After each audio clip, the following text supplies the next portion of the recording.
Hallelujah. Share the good news.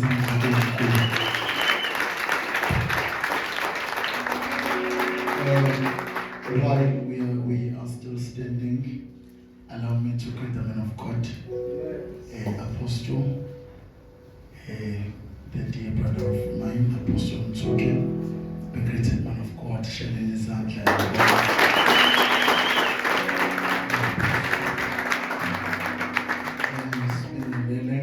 All the pastors, as we spread the fire, sibingelela ngegama likaJesu waseNazaretha, sibingelele baba umfundisi Maphumulo ngegama likaJesu.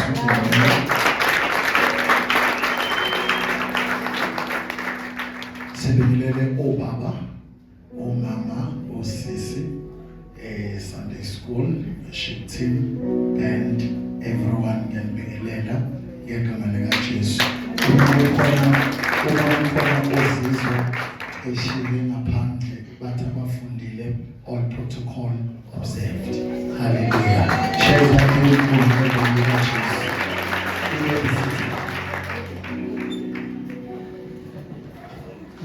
Hallelujah. Hallelujah. Hallelujah. Hallelujah. Amen. When bazulwane sasekuseni awulingane nani.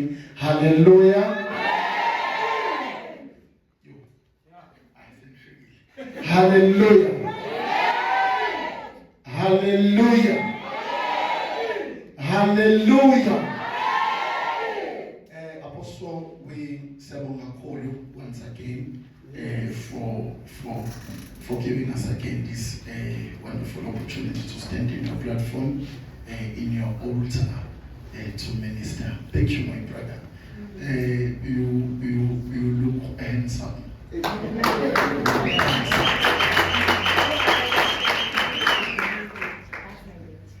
Amen.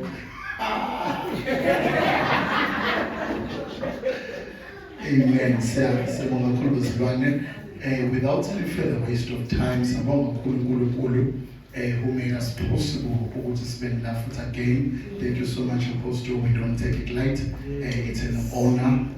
I know if God did not allow, maybe we couldn't be here, but we're here because your God has permitted us to be here. It's your God, not our God, because it is you who decide who stands in this pulpit, because you are the one who have been given a mandate on this pulpit, and you shall be accountable for this pulpit. Hallelujah. So we say, Apostle, I think it's been a while, a very long time since we've been here. I think it's more than 10 years. But thank you so much, Apostle. Before I go to the word, I want to say this, Mzilwane, and then we get back to the word. Because I'm speaking this because I spoke it in Apostle Melchizedek's church. I want to say, Mzilwane, whosoever who are the members, who are the sons and daughters in this house, I want you to find your purpose in this house. Amen. Hallelujah. Amen. I want you to do what? To find your purpose in this vision, in this house. Hallelujah. I want you to do what? To find your purpose. Yeah, because it's going to be useless for you to be in this house not knowing your purpose. Hallelujah. Obukhulu Apostle Mtsuke ukhonza uNkulunkulu with purpose. Yokuthi why I'm here. Alibonge igama lenkosi. Because njengoba silana asilethanga in this ministry, but we've been planted by God in this vision. So as we are here now in this vision, we must find your purpose. Each and every one of us must find the purpose why I'm here. And do your purpose in this ministry. Do what? Your purpose. Try to fulfill your purpose within the vision. I believe, Apostle, as you are all here, uNkulunkulu has given us purposes why we are here. And if each and every one of us ezoyibamba ipurpose yakhe and do it, angeke size frustrated.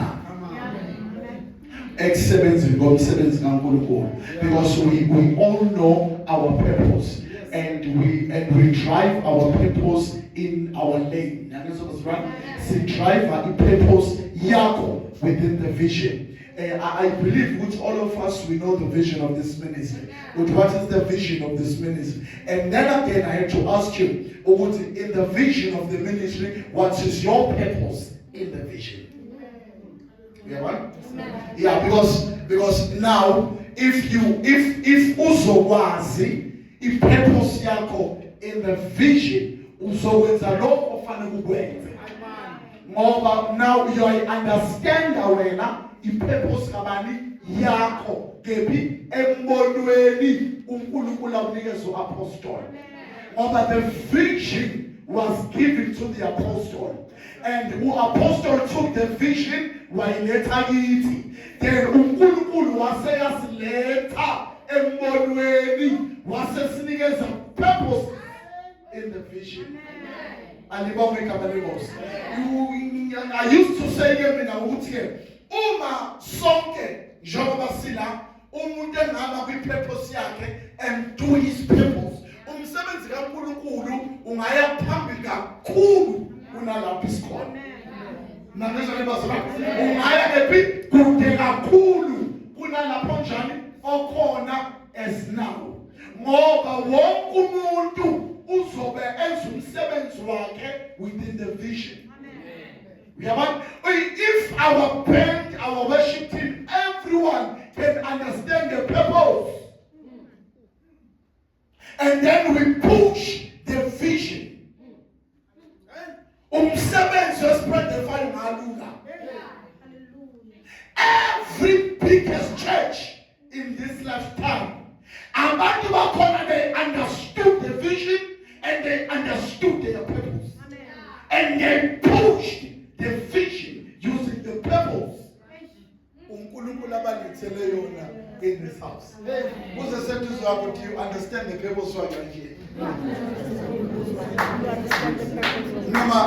No, you are here because these guys, they sing well, you love music, so then you came. Yeah, but then go shoot, you are not safe now. But if another church can come, they'll sing better than us, you go. Yeah, but maybe if you are here because the apostle is anointed, then God will bring closer to your church someone who preaches or who's anointed better than the apostle. Then you are not safe living here. But if you understand your purpose while you are here, then we are safe with you because you understand your purpose. Amen. You understand? Then now it becomes easier for the apostle to drive the train because one who's within the train, they understand the purpose. Amen. We are listening on it. Same as apostle with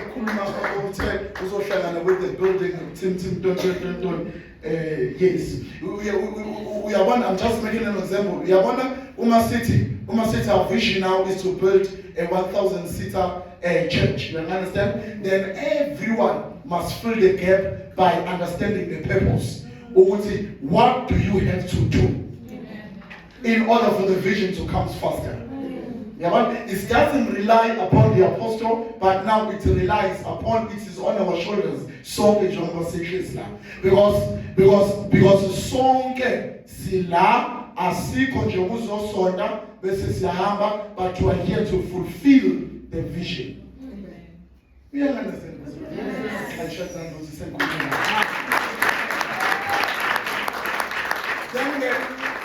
that helps bazalwane ukuze umbono and the vision of the ministry ungabi frustrated.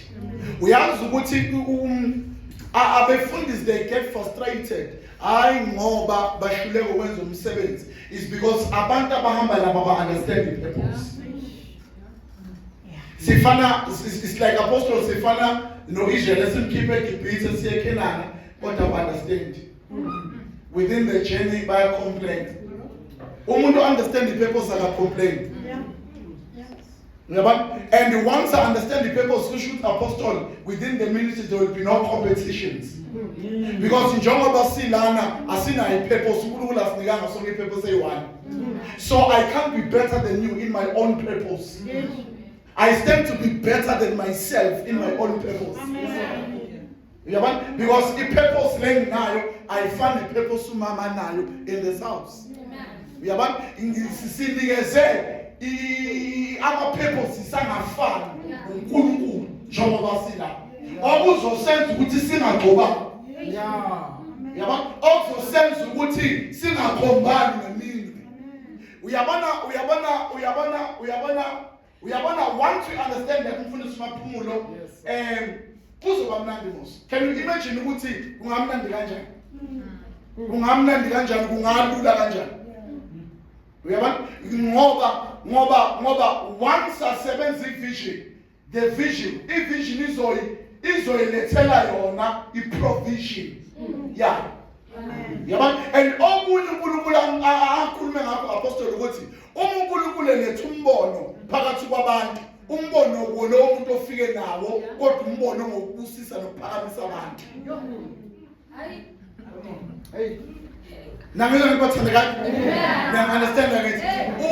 Umbono uNkulunkulu enikeza uMoses umbono. Moses hambe eGibhithe uyokhipha uIsrael umyise eKhenani. Ubani obefuna iKhenani? Again Moses. Kodwa umuntu okade efuna iKhenani uIsrael. Ngoba lapha kade behlezi khona newedepress. Then uNkulunkulu had to speak to Moses. Athi Moses hamba go to Egypt. Uyokhipha uIsrael umyise eKhenani. Then God gave Moses the vision. It was okay. Siyaphuma ke manje siyakephi siyeKhenani. But Moses ubeke khoba eGibhithe. Moses ubeke kale lapha ehlezi khona. uNkulunkulu wayokhathaza Moses. Eyomkhathaza ngabantu abakhathazekile. Kodwa Moses emakhathazekile. Ayikho.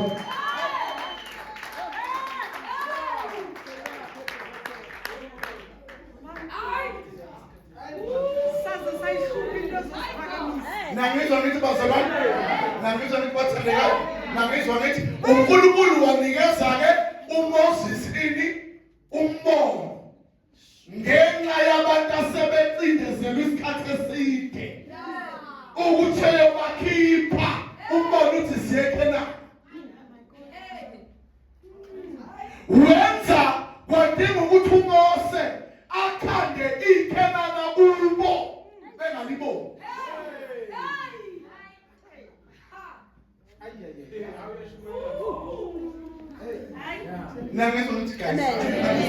Then the umbono of the apostle, when God gives us vision as leaders, usinikeza umbono for the sake of them. Yeah, that's true.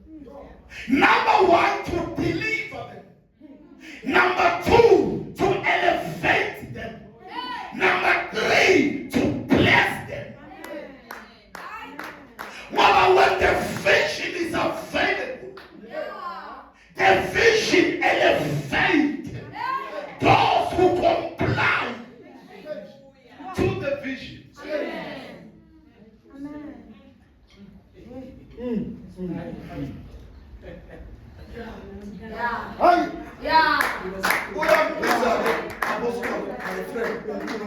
Calls you, gives you the vision. Yes, sir. Atithatha nombono unikeze laba bazalwane. Lo mbono uthi siya lapha. Ngoba lapha khona inkululeko yethu. You understand? Yazi laba baket baseGibhithe, they are oppressed. Sebefuna nokugive up eGibhithe. No wonder uma sebephuma noMoses within the wilderness baya complain. Uyabona sibayinkinga kanjani? Baya complain about Moses. Usikhiphele eGibhithe ukuthi sizofela ekhaya bengeke namathuna aseGibhithe. But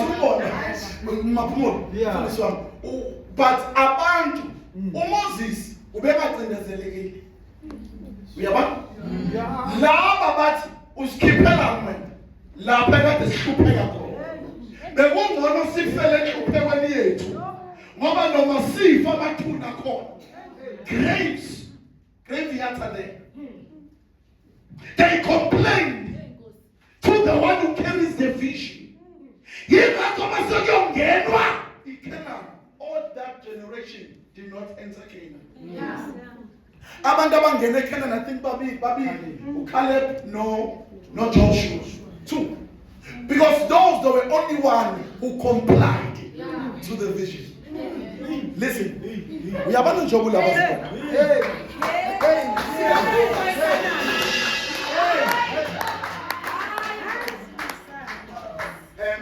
let me have this spirit of fire. Let me have 5 minutes. 5 minutes. Let me help you. Listen to me very carefully. We are on Jehovah Sila in this vision. Jehovah Sila vision. Asibusiswa imthandazo uApostle ayenzi. But sibusiswa siphakanyiswe compliance to the vision. When Apostle prays now for you, usuke enikeza uNkulunkulu istamp sokuthi na uNkulunkulu kulungile ungamenzela lo. Ngoba his compliance to the vision is visible.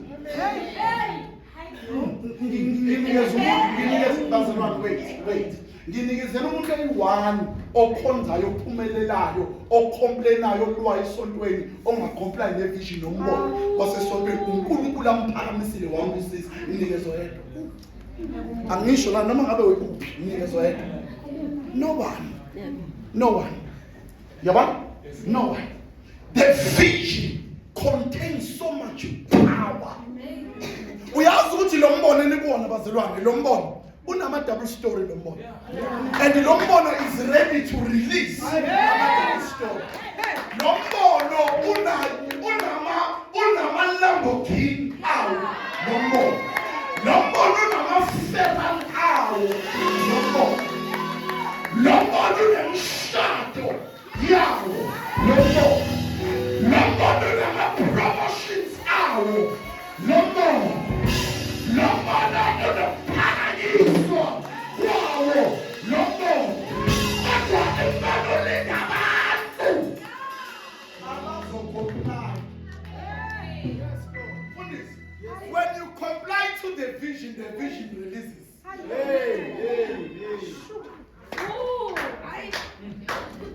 If you don't comply to the vision holds.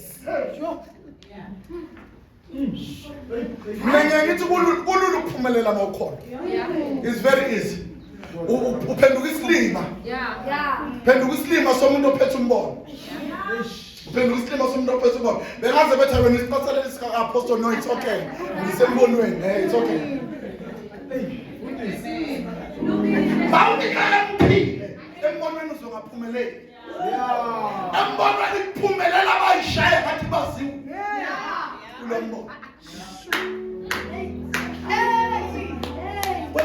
When you figure early njalo nje esundweni ngo9 ususe esundweni, it's okay, I'm complying. Because umbono ngo10 usifuna enkonzweni. I have to be there. And as much as I comply to my boss, like ngisebenza khona, I have to comply to God.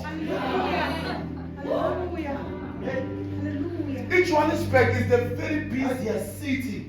Ene traffic eningi kodwa wena ekhaya emsebenzini ungena u8 ekhaya uphuma u6 trying to avoid the traffic. But for you to come to church late is easy.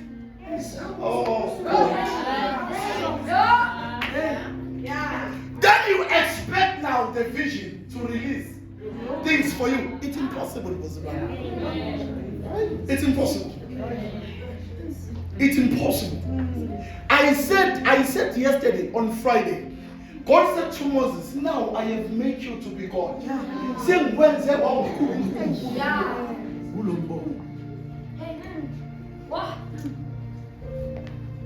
bonke abantu who support the vision basuke bevula iminyango ka freeway yokuthi uNkulunkulu ibusisa zize. You don't pray for blessings in the house. you comply. Hallelujah. Yo. Bazalwane, la usebenza khona ufika uyijuni uthanda kakhulu abasethele bakhosi. I want a better position. Urapha kadose kwambiyozile ukudla uthele phakathi uvekethe imali ifike kusele deposit now you are a director. No, you don't do that. You work hard. Same things in this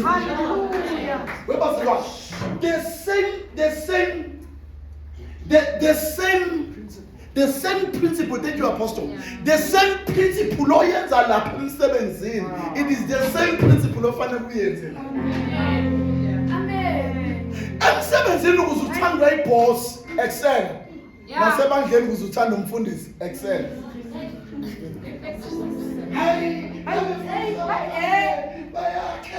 Not just the cat. Just had 5,000 members in his church. God will control him in 12. You saying when I see the 12, where she will have a play.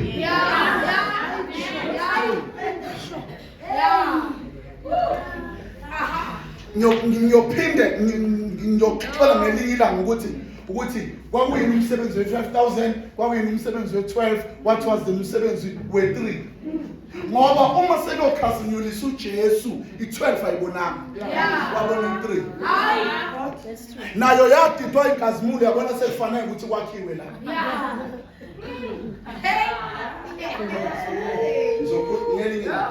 ngelinye la but umbono Jesu Kristu wakuthi kulula ukuphumelela. Be committed to the vision. Amen. Be committed to the vision.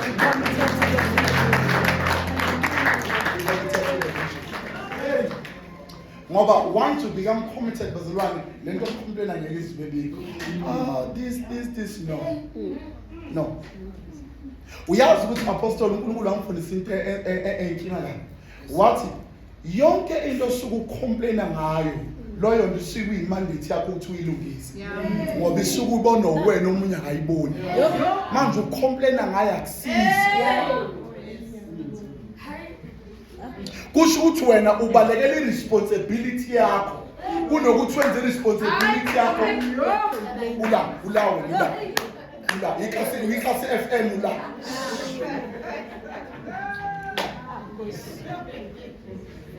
yabona uma nje kwakhona umuntu ozakwena ezocomplain about anything yombono yazi kodwa wemngani leyo nto ngase bekufanele yenziwe wena awuboni hayi owakho umsebenzi uyabona uma ngawe iphepha la ngenzeka kalibona umfundisi ngenzeka kalibona apostle mhlambe libona wena mama bese uyacomplain liphepha lifunani la angithi libonile mama wozithatha I was learning more njani. We are delaying ourselves. Thina sifuna ukusubstitute ezinye izinto ngomthandazo. Ezinye izinto awuyithandazeli uba committed. Amen. So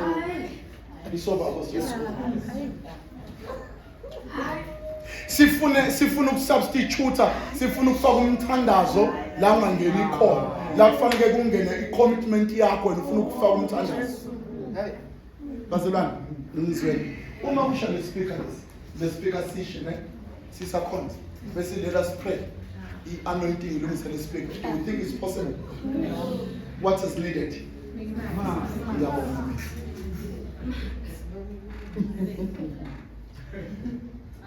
umula embonweni stop praying for work ungakasebenzi ozosebenza esontweni kodwa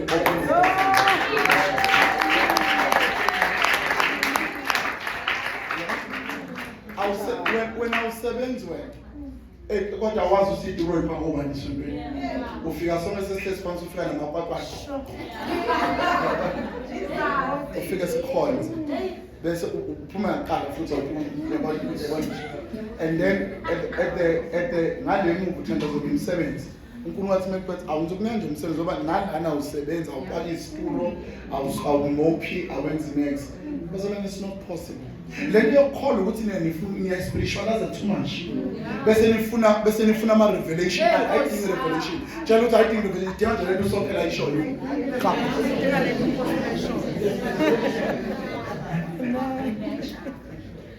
Yabona?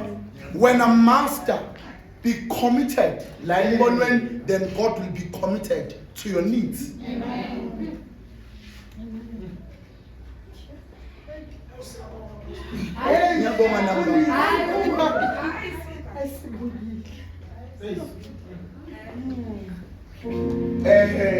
Let's go now to the word.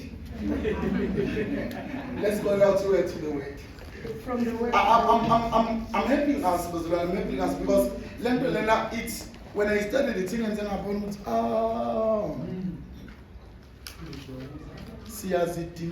delay kakhulu.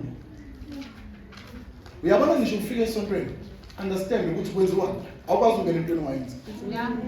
Angiyona politician, ngicela ngizonde mangisho le. Uyabona nje mama uyikhansela yongena ANC, uyazi ukuthi lapho uyodla imali.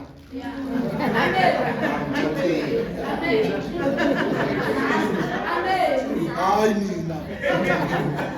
No, understand but ngizama ukuthi when you enter into any organization that has a vision, you are finally we understand into ongena kuyona. Thina sihlula abantu abakhonza uSathane nabantu abathatha izinto zabo. They understand exactly into abasobe ifaka kuyona. Ithina kuphela singa understand into esingena kuyona. Yabona how painful is that? Size sidlule sesicabanga ukuthi abantu abathathe lento baphumelela kangcono ukunathi. Ngoba bavele bathathe liyakhe bahlaliswa phansi batshela. Ba comply. And then when they comply they act. Uma sebe act bayasebenza. What do you see mina? Yonke lento lena yothatha lento ayisebenzi kusebenza ifaith yomuntu. Because they are building your faith towards lento abazokunikeza yona. That's true. Yini esilimaza ukuthi sithathe the same faith that we have and put it to the vision and be committed to the vision using the very same faith and then let the vision provide for us. Angazi ngimbona umuntu onikele embonweni uNkulunkulu engambusisi. Angazi. Mama angazi ngimbone umuntu onikele embonweni osupport umbono uNkulunkulu engamphakamisi.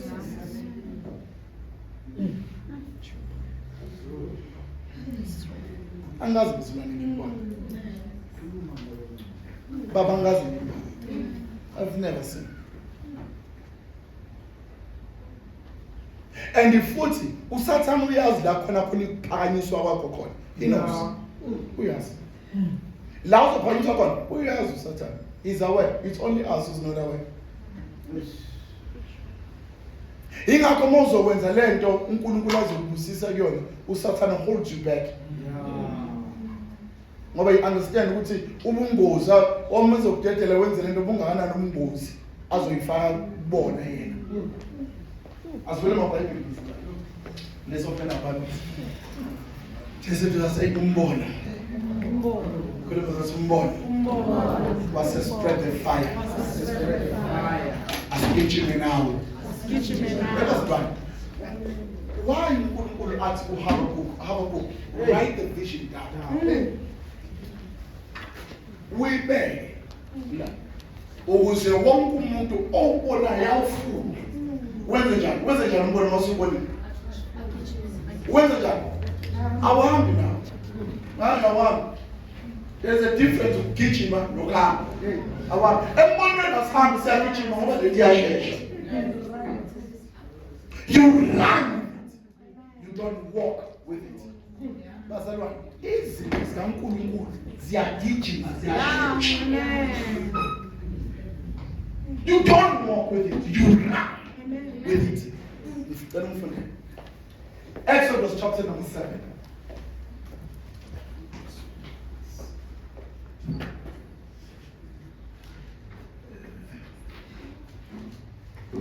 Exodus chapter 7, Yes.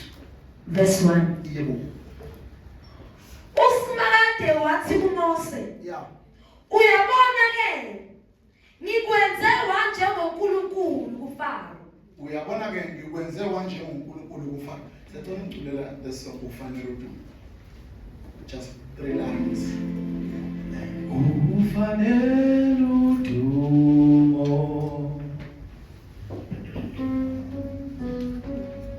ufanele udumo,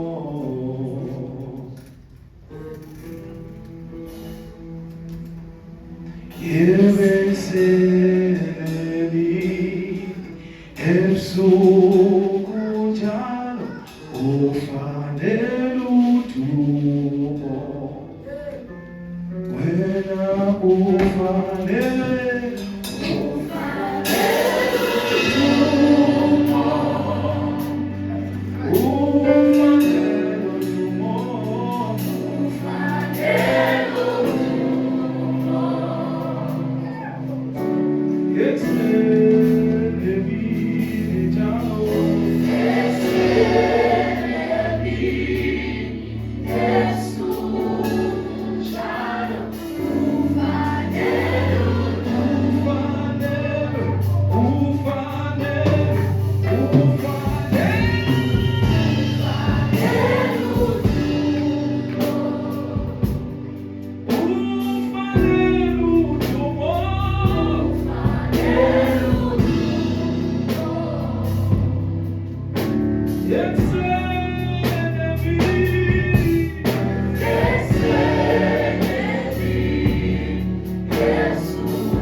Hallelujah, Shaitan, Shaitan.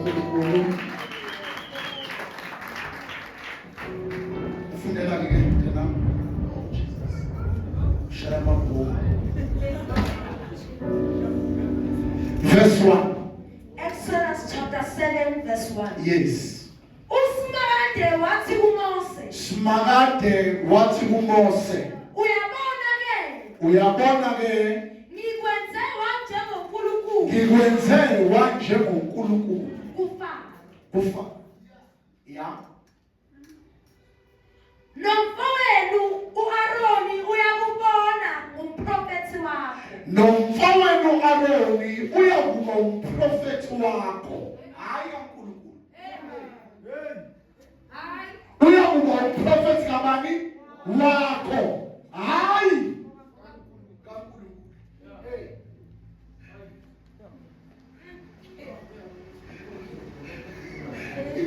Ayizolimaza namhlanje. Uyakuba umprofeti kabani? Ubani? U-Aroni.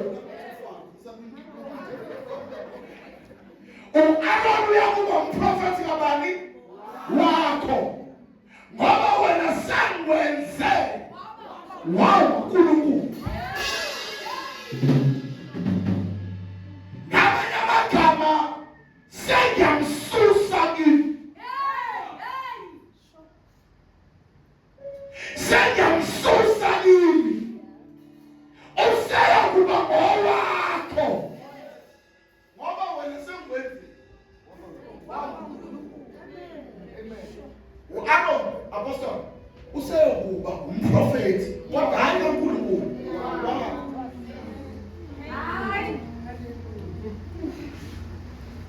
Uyazi apostle une-right ukuthi utshela amazina abaprofeti uNkulunkulu sebavusile. Awuyena umprofeti kaNkulunkulu. Uma ungena umprofeti kaNkulunkulu, umprofeti umpostoli, umvangeli, awuyena umvangeli kaNkulunkulu. Umvangeli kabani? Uyoba umvangeli kaNkulunkulu masuka. But as long as you say that, umvangeli kabani? I decide mina ukuthi ngifuna uyephi. Amen. Wena.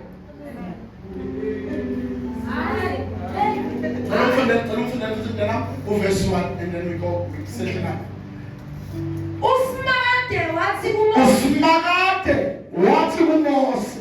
uyabona Uyabona ke ke ngikwenze wanjengoNkulunkulu. sengikwenze wanjengoNkulunkulu kuFaro. Yebo. Nomfowenu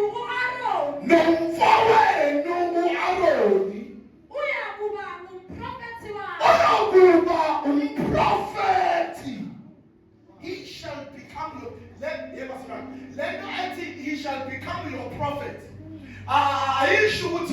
he will prophesy to you. He's not given that mandate to prophesy to you, but he shall prophesy according to your prophecy. Njengoba lithi iBhayibheli umprofethi wakho bakusho apostoli ukuthi nawo Moses ayakhona fanele prophet uAaron ukuthi uright uMoses uthi ayikhona.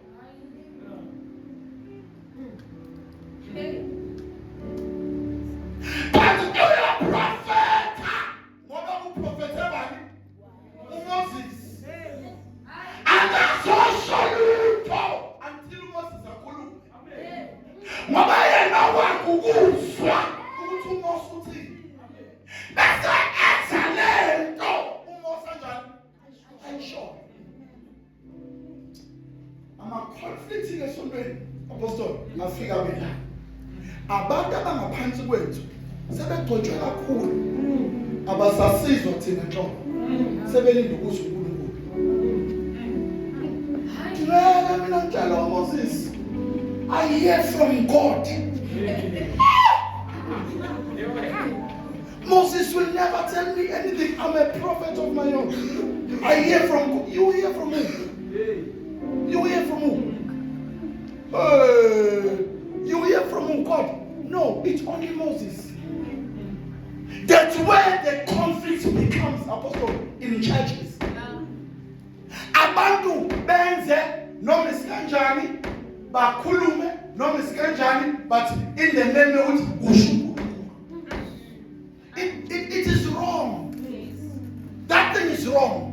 When I prophecy yakho uyithola mase kuMoses. Ngoba uyena okhulumayo. Wena bese uthatha lento Moses ayikhulumayo uhambe uyoyiprofeta. Noma usungafika ngaphandle ukuthi thou says the Lord. It's okay ngoba uMoses. Funda sisi.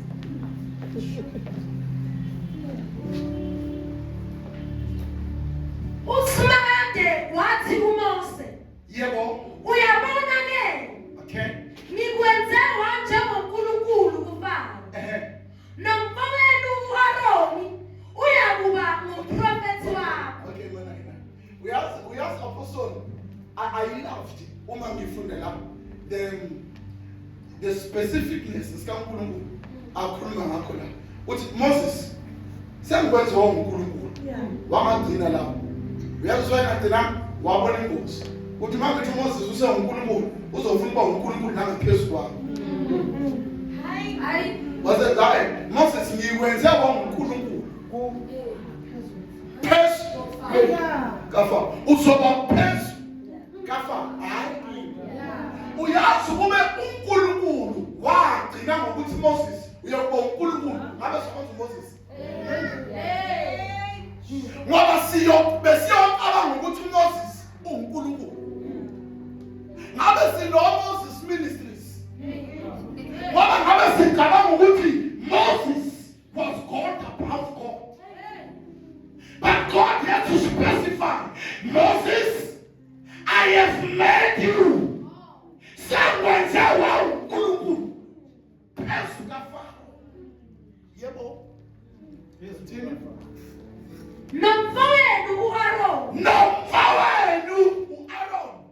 uyakuba ngumprofethi wakho. Nasi ukuthi uAaron we refer to him as a prophet until today as a prophet.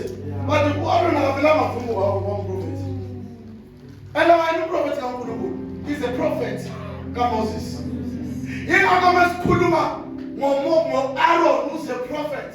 Asikwazi ukukhuluma ngoAaron who's a prophet. Singamvezi uMose as God over Aaron. Ngoba uAaron now unikezwe ukuthi uyongumprofeti kabani kaMoses. Because uMoses manje usawuNkulunkulu. Phezu kaFaro. Then uAaron has become a prophet. kaMoses. Continue. Verse 2. Yes. Wena Wena Mose uyokhuluma wena konke mina engikuyala ngakho.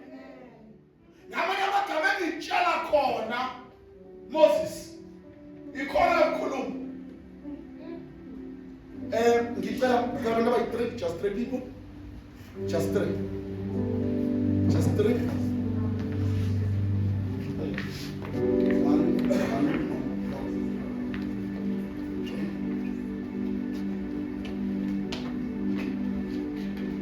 This is God. This is Moses. This is Aaron. Okay, good far. I don't know what's far. What's the far? Okay, what's your fast?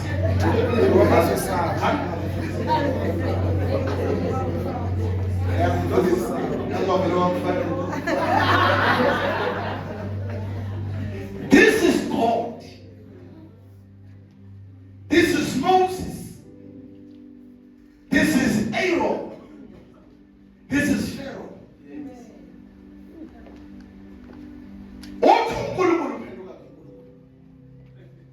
Moses sengwenza manje uNkulunkulu wena. Kodwa ngikwenza uNkulunkulu phezulu.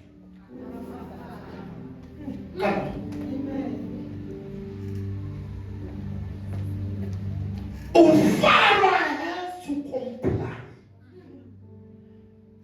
in whatever you say because you are God.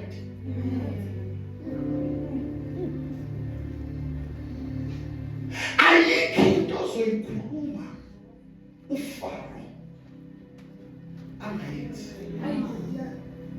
Ngoba manje you are God as me, but over Pharaoh.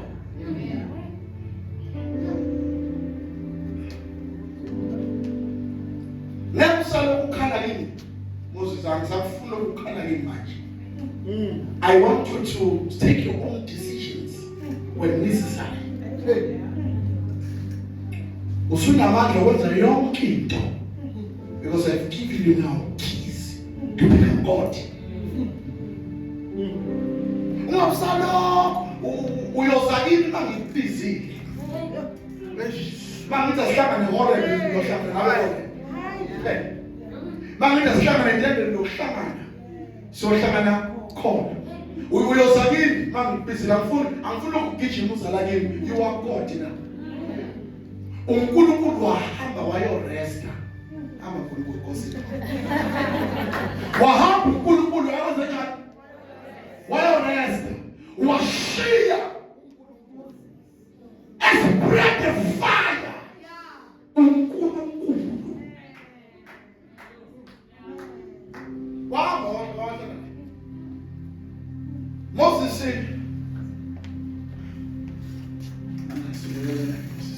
wasala Moses uNkulunkulu he became God uNkulunkulu amawuhlala ezulwini wa relax but yonke into yalabo abantu yonke into yalabo abantu bonke abantu labesila uMoses and lo uAaron ngeke as a prophet engamzwanga